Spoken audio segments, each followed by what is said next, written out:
Buenas tardes para todos. Agradezco me confirmen si me escuchan y ven mi presentación. Sí, señora. Ok.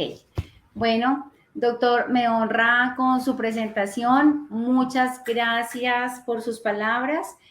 Y bueno, me siento muy complacida de estar aquí compartiendo con toda esta audiencia. Ayer llegamos a más de 400 participantes conectados y es algo que enorgullece la organización y el estar comprometidos en la parte de actualización académica.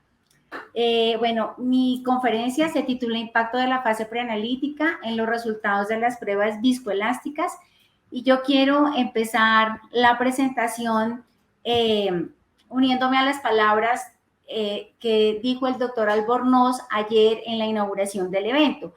Y es que de todas las especialidades de laboratorio, esta parte de hemostasia y la parte de coagulación son de las especialidades que tienen más cuidado y más impacto. Y me agrada mucho también saber que, y espero que lo continuemos haciendo, que podamos enfatizar en esta fase preanalítica. En este momento vamos a hablar de unas pruebas POCT, de las pruebas viscoelásticas, pero esto aplica para todas las pruebas adicionales de coagulación. Y es tan importante trabajar, manejar, tener controlado y estandarizada esta fase, porque minimizamos en un porcentaje de más del 70% el error. Cuando yo minimizo el 70% del error, yo tengo todo ganado en términos de ofrecer unos resultados clínicamente útiles con los cuales nuestros especialistas pueden tomar las mejores decisiones para los pacientes, ya sea en un diagnóstico, en un seguimiento, para monitorización, etcétera, etcétera. Entonces, no tengo conflicto de intereses en esta actividad académica. Y entonces aquí, fíjense en esta diapositiva, y miren que la referencia no es actual, es del 2013, y simplemente la traje porque cuando hacemos la revisión de toda la literatura donde impacte la parte de gestión de la calidad, nos vamos a encontrar que 30 años atrás, en esta fase preanalítica, el porcentaje de error era de un 40-50%. Lo que nosotros esperábamos era que con el pasar del tiempo este porcentaje de error bajara y desafortunadamente o muy triste nos encontramos que en la actualidad ese porcentaje está alrededor del 60 al 70%. Y esto es algo que nos debe preocupar porque en muchas oportunidades cuando hay algún error en un resultado, siempre nos dicen es que ese laboratorio es malo, algo pasó. Y nosotros también equivocadamente tendemos a decir, si quiere tómeme otra muestra, yo lo confirmo. Entonces, fíjense ustedes, ¿por qué cometemos aquí tantos errores? Lo vamos a ver ahora muy rápidamente y más en esta parte de estas pruebas viscoelásticas, de estas pruebas globales. Y también por qué se comete tantos errores aquí.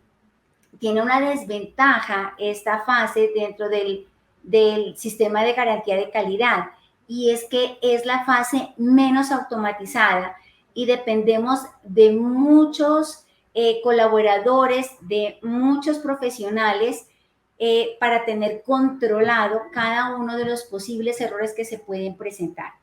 Pero esta no es la excusa porque de alguna manera cuando nos capacitamos, cuando estandarizamos procesos, cuando tenemos indicadores, cuando conocemos nuestra población, cuando estamos todos comprometidos en esta parte, este error baja considerablemente y esto nos garantiza o arrastra a que todos los procesos en las demás fases vayan bien. Fíjense ustedes que en la fase de análisis el porcentaje de error es muy bajo, no pasa de un 10% en la literatura actual.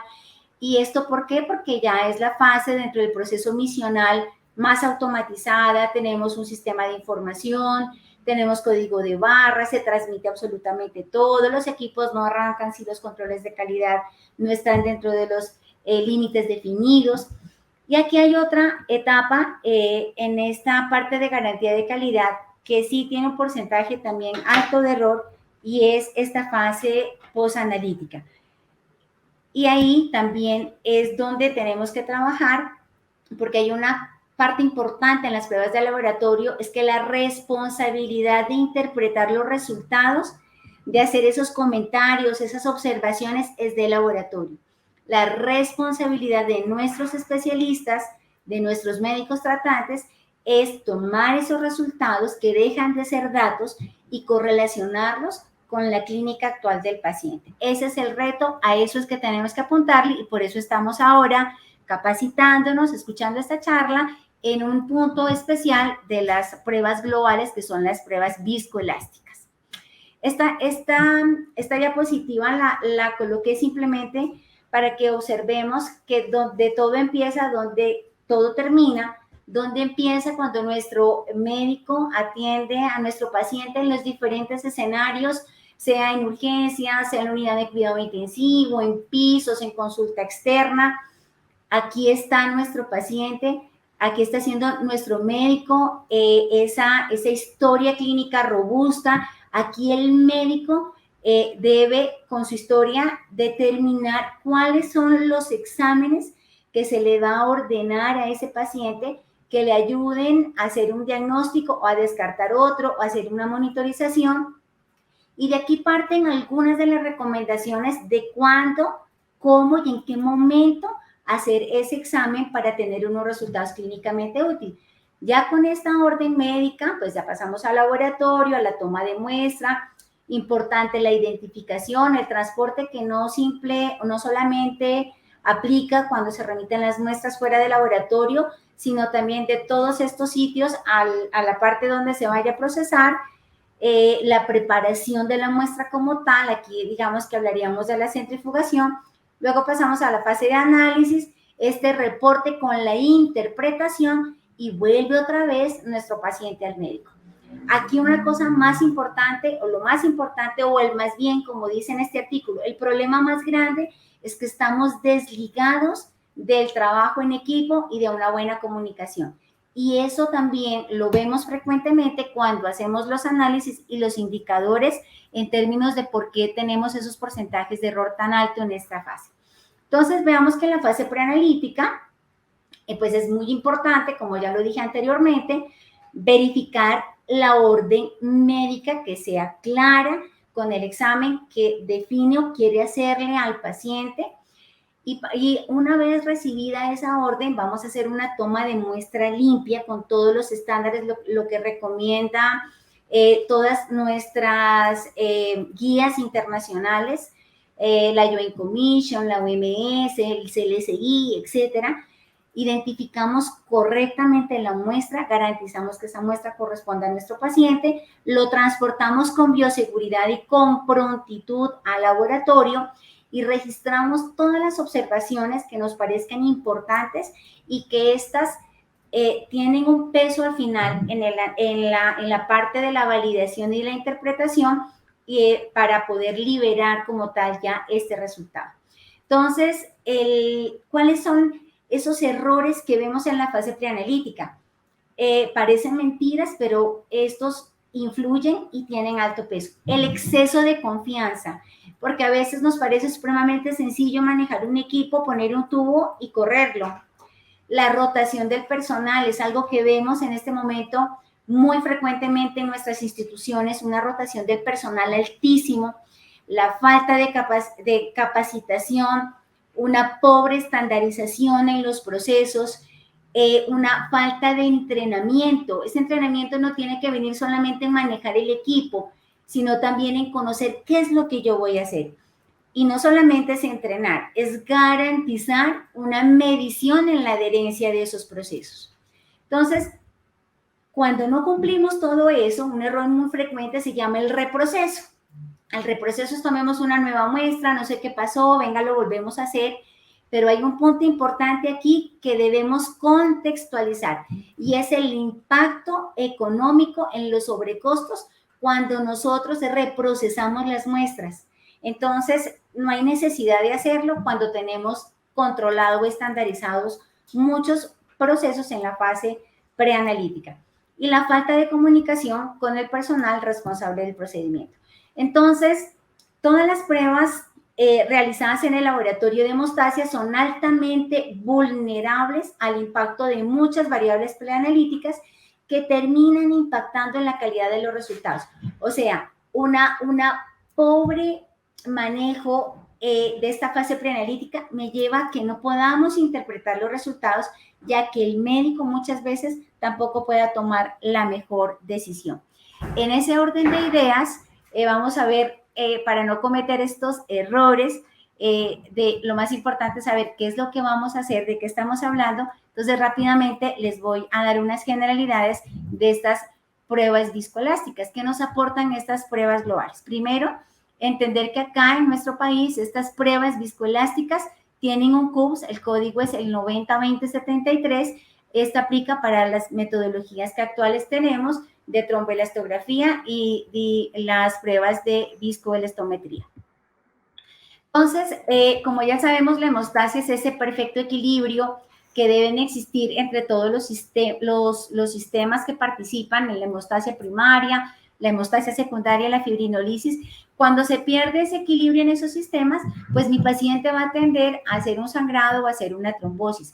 En el laboratorio existe un sinnúmero de muestras con las cuales podemos realizar para poder llegar a hacer este tipo de diagnósticos, y las podemos hacer por separado, ¿cierto?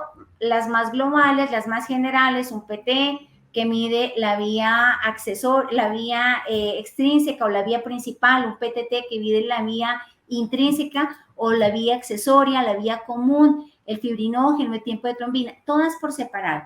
Pero también existen estas pruebas globales que miden o evalúan o me permiten evaluar de una manera muy general el comportamiento de toda esta parte de hemostasia, desde los factores de la coagulación en la parte plasmática, las plaquetas, el fibrinógeno, la estabilidad de ese coágulo, para terminar luego en la fibrinolisis. De tal manera que, pues, veamos qué es lo que nos aportan o qué son estas pruebas viscoelásticas. Entonces, son sencillamente herramientas de medición dinámica del sistema procoagulante y anticoagulante. Incluye la cascada de la coagulación, la interacción de las plaquetas, la estabilidad del coágulo y la fibrinolisis. Y de mucha utilidad clínica para definir una terapia en los diferentes escenarios. Y obviamente, pues, recordemos también que actualmente existen ya políticas no solo nacionales, sino internacionales, para poder de alguna manera manejar correcta y adecuadamente los hemoderivados de banco de sangre, porque vemos que día a día ya es menos la cantidad de gente que quiere donar sangre, y día a día son muy costosos los hemocomponentes. Entonces, estos equipos, por ejemplo, son unas herramientas muy útiles porque como permiten evaluar esa hemostasia de una manera general, nos van a decir exactamente cómo está mi paciente y qué es lo que llegará a necesitar en algún momento. Si son plaquetas, si son factores o crioprecipitados, etc. Entonces, todas las pruebas, por ejemplo, estas de la tromboelastografía, fíjense ustedes la importancia, no simplemente es de meter una copilla, de dispensar aquí la muestra y de poner a andar el equipo, sino también de evaluar en cada uno de los pasos y observar si lo está haciendo de la mejor manera. Yo tengo que entender qué es lo que estoy haciendo en cada uno de ellos, porque resulta que ahora estas pruebas también las podemos hacer en el laboratorio, ¿no? Y eso lo vamos a ver más adelante. Entonces, aquí nos están diciendo básicamente cómo se encuentra este parámetro. Si este parámetro estará muy prolongado, vamos a ver que hay una deficiencia de factores. Si este parámetro es muy corto, entonces quiere decir que hay un exceso de algunas proteínas reactantes de fase aguda.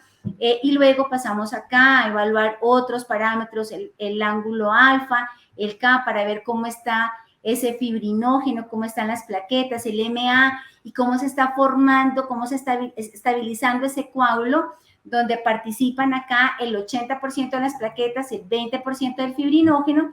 Con todos estos parámetros anteriores vamos a ver cómo está esa dureza, esa estabilidad del coágulo, para luego evaluar la última parte, que es la fibrinolisis. En la interpretación de los resultados, vemos que existen, digamos, diferentes maneras de poder interpretar. Como ustedes ven, pueden ser, la interpretación se puede hacer de una manera cualitativa. Aquí está, mirando cómo se forma la copa, y uno básicamente ya se aprende, digamos, estos modelos, y ya uno puede rápidamente poder orientar o saber qué es lo que está pasando. Aquí estas goticas de sangre finalmente también nos están mostrando si esta hemostasia está normal o no.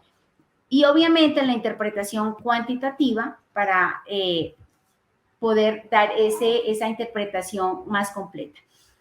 Existen unos patrones de las curvas, tanto para las pruebas de la tromboelastografía como para la viscoelastometría, y obviamente de acuerdo al modelo, a la forma de esta copa, vamos mirando.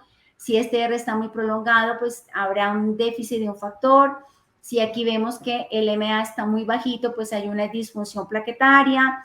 Aquí vemos que esta copa está alargada. Fíjense ustedes, esto lo que me está mostrando claramente es que hay una deficiencia de fibrinógeno. Esto es lo que nunca quisiéramos ver en una fibrinogenólisis primaria, un estado hipocoagulable que pues la verdad, digamos, son las situaciones que ponen a correr a nuestros especialistas en las unidades de cuidado intensivo.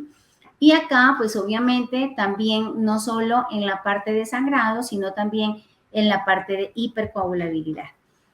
Algunos equipos, algunas metodologías también tienen otras herramientas que son supremamente valiosas. Y fíjense ustedes que estas pruebas viscoelásticas no son recientes. Estas pruebas viscoelásticas vienen desde 1960. Entonces ya llevan muchos años acompañándonos. Ha tomado mucho auge en los últimos años. No solo como anteriormente las utilizábamos cuando se está haciendo trasplantes de algunos órganos o cirugías cardiovasculares, sino que ya el conocimiento y la utilización de este tipo de pruebas nos ha llevado a utilizarlas en las diferentes especialidades médicas, en ginecología, en hematología, en los médicos, los internistas, en diferentes áreas. Y tienen algunas de estas metodologías unas herramientas adicionales muy valiosas que también salen aquí cuando hacemos la prueba, que es la curva de generación de trombina. Y esto pues también, digamos, en algunas condiciones, por ejemplo, en nuestros pacientes en condición de hemofilia, estos pacientes hemofílicos severos, altos respondedores, que están con terapias de bypass o con anticuerpos monoclonales, este resultado es una herramienta muy valiosa para poder medir y evaluar cómo se encuentra esa hemostasia y cómo está esta generación de trombina. Adicionalmente, en estos equipos se pueden hacer otras pruebas, miden el fibrinógeno, nos hace la evaluación, bueno, si se toma la muestra con heparina también, cómo se puede encontrar, y hay otros que tienen incorporado en estos mismos sistemas el mapeo plaquetario en caso de que nuestro paciente tenga una antiagregación, ya sea con aspirina o con clopidogrel, por ejemplo. Entonces, utilizamos algunos agonistas como el ADP y el ácido araquidónico para poder evaluar cómo se encuentran las plaquetas, dándonos el porcentaje de inhibición de las plaquetas y mostrándonos también cuál es el porcentaje de agregación. En las pruebas de la viscoelastometría, aquí tenemos el equipo. Aquí utilizan un panel de pruebas. Fíjense que acá utilizan 2 cartuchos con 4 pruebas y cada uno hace una evaluación que me permite de alguna manera evaluar esa hemostasia global. Entonces me permite evaluar cómo se encuentra ese fibrinógeno en términos de calidad, la activación de la vía extrínseca con el Extensé, el INTE, que es la actividad de la vía intrínseca de la coagulación, el lepten, la monitorización de la anticoagulación con heparina, y aquí la evaluación de la hiperfibrinolisis. Y también, si queremos hacer ese mapeo plaquetario, esa evaluación, tienen otro equipo adicional que puede ser el Verify Now, que lo pueden utilizar para evaluar la funcionabilidad de las plaquetas. Entonces, acá tienen otro equipo, en la otra metodología está básicamente incorporado. En este equipo, la muestra se toma en tubo tapa azul y si ustedes pueden ver aquí hay una aspiración directa. En el otro equipo tenemos que pipetear. Aquí lo hace de una manera directa. Se necesitan 3.5 mililitros de sangre y eso es bien importante tenerlo en cuenta para que evaluemos luego, y lo vamos a ver en los errores, el volumen considerar aquí el volumen del tubo para saber si efectivamente ese es el volumen que debo tomar para evitarme errores que luego pues van a cobrarme peso en la interpretación de los resultados. También esta metodología, fíjense ustedes, tiene unos patrones de unas curvas que obviamente de acuerdo a la forma como se encuentren, pues ya visualmente nos están mostrando en qué condición se puede encontrar nuestro paciente. Entonces, en la parte de garantía de calidad que ya habíamos hablado anteriormente, hay un punto importante y es que estas pruebas POCT que se hacen al pie de la cama del paciente, en este momento pueden estar ubicadas en salas de cirugía, en la unidad de cuidado intensivo o también en el laboratorio. Entonces, ¿por qué se han llevado o en algunas instituciones tienen equipos en el laboratorio y también lo tienen en las unidades de cuidado intensivo?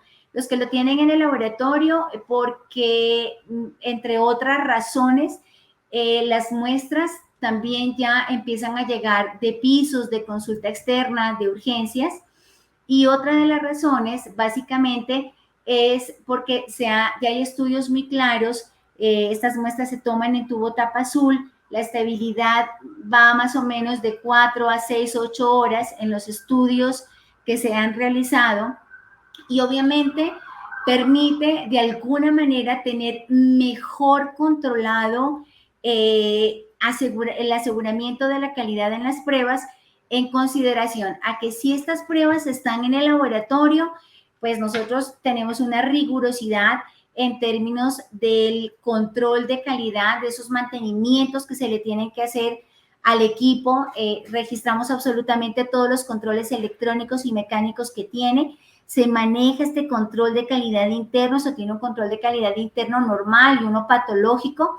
También, obviamente, va a ser procesado por un profesional que está capacitado y minimizamos considerablemente el error.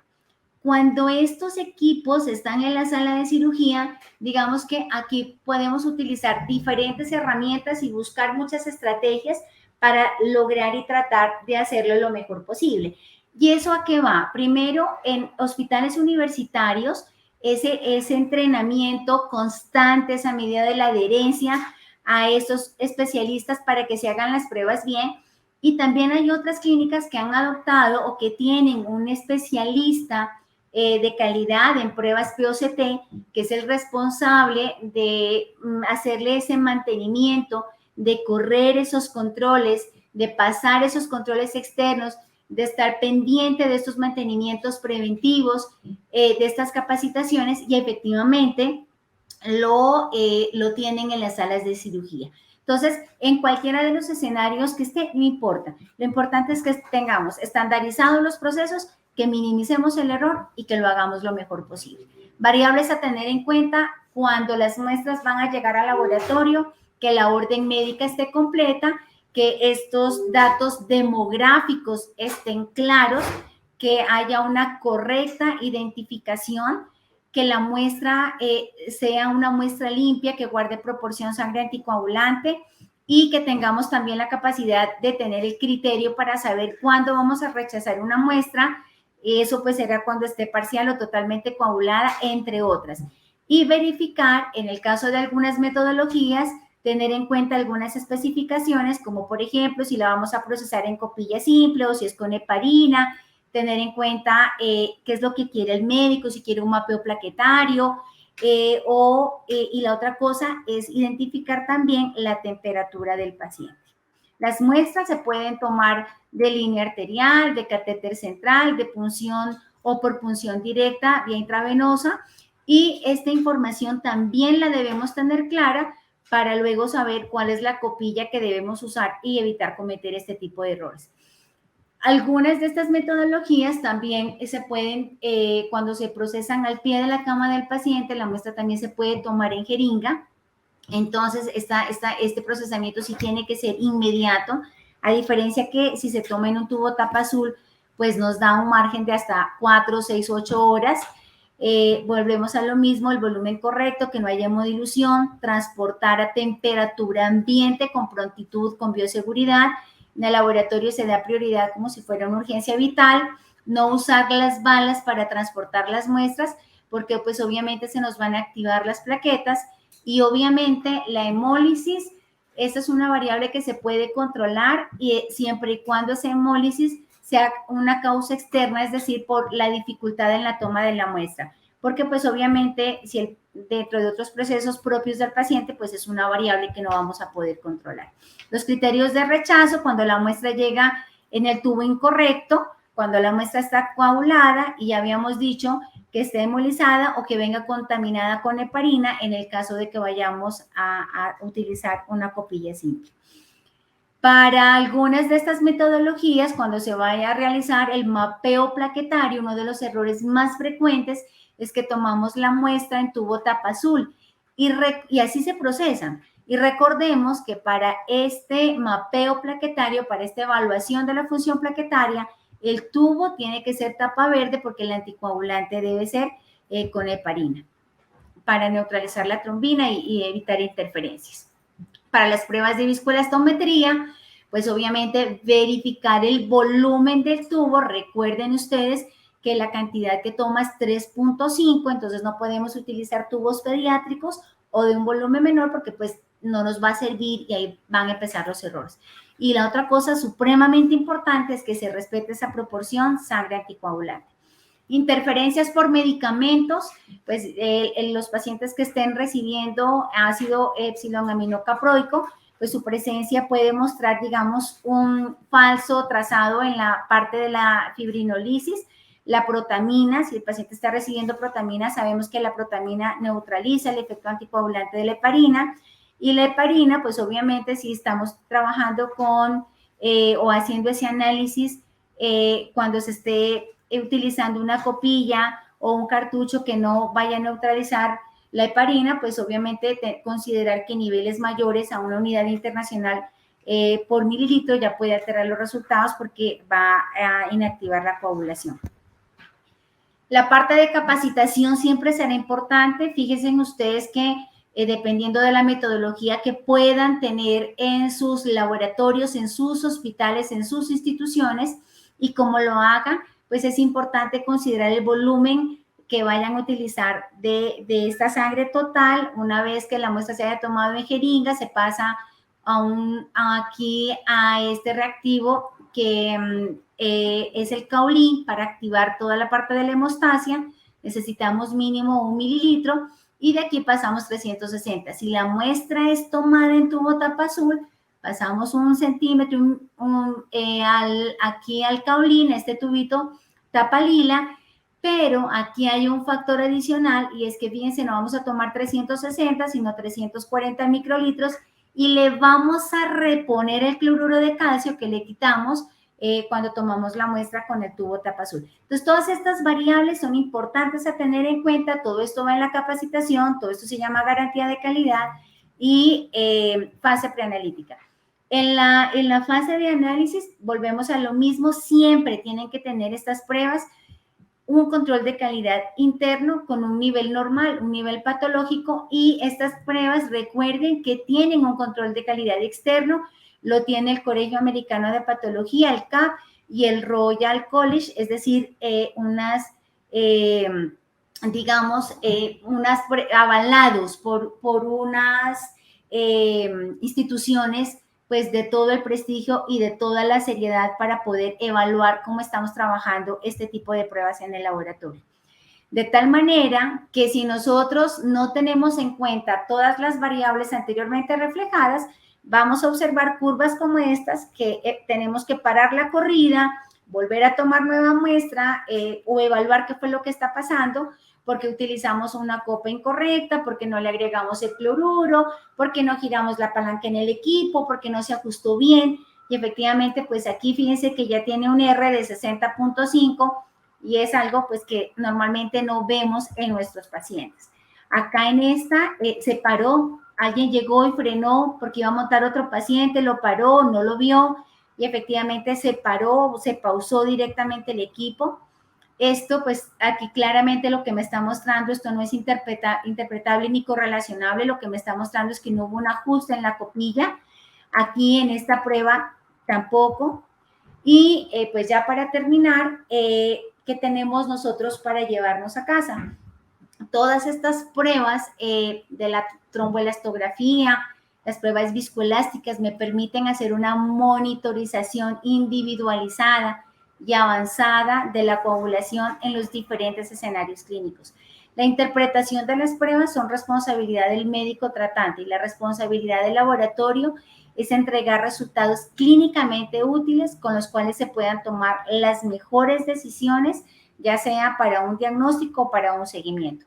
Y las muestras de mala calidad y la falta de un riguroso control en todos estos procesos, pues me van a conllevar a reprocesos, a una pérdida del tiempo y en el peor escenario lo que no queremos ver es que a tomar unas malas o unas pobres decisiones clínicas de nuestros pacientes. Entonces, bueno, pues muchas gracias por su atención y quedo atenta a las preguntas que me puedan formular.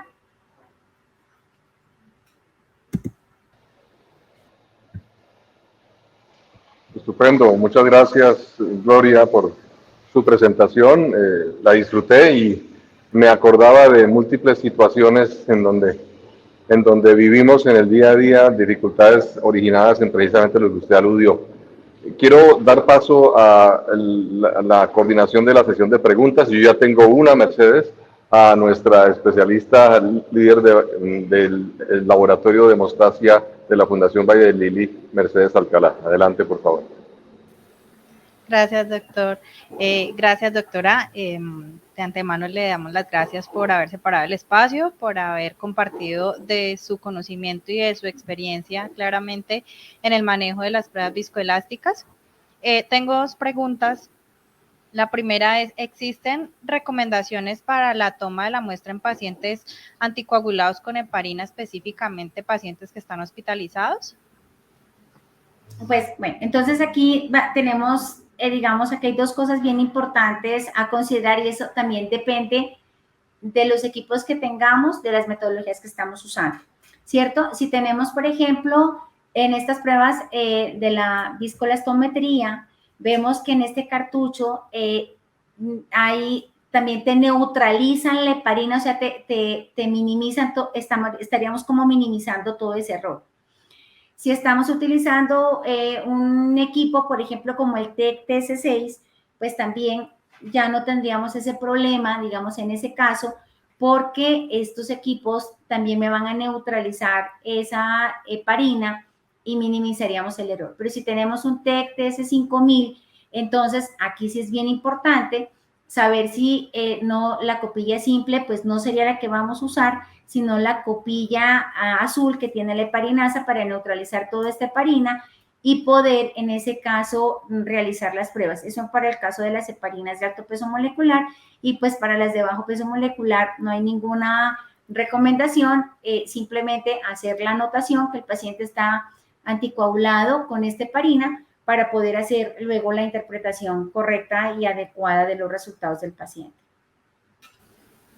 Muchas gracias, doctora. La segunda pregunta se refiere a ¿cuánto tiempo recomienda usted que se tarde la muestra después de haber sido tomada en los servicios, en el transporte hacia el laboratorio o hacia el punto donde se encuentre el equipo en caso de que no esté al lado del paciente? Bueno, entonces como yo ya se había contado acá en la presentación, digamos que la estandarización está en 4 horas, aunque nosotros hemos hecho estudios y hemos corrido diferentes muestras a las 5, a las 6 horas y no hemos observado, digamos, esas diferencias significativas. Pero la recomendación general que está en las guías y en la mayoría de la literatura, máximo 4 horas, aunque eso no pasa porque generalmente digamos, estas pruebas para quienes pueden tener estos equipos en el laboratorio clínico.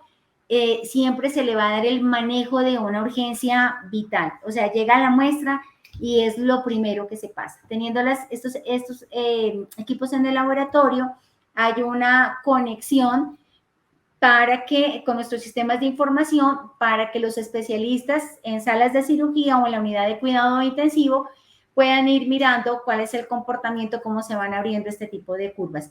Y ahora, por ejemplo, también dependiendo de la metodología, en las pruebas de viscoelastometría, el resultado sale en 15-20 minutos, y para quienes tengan el TEC-TC6, pues también, porque tienen un reactivo adicional, que es el RapidTec, que se le adiciona factor tisular, también podemos tener estos resultados en 15 minutos, hacer una evaluación global de cómo se encuentra la hemostasia del paciente.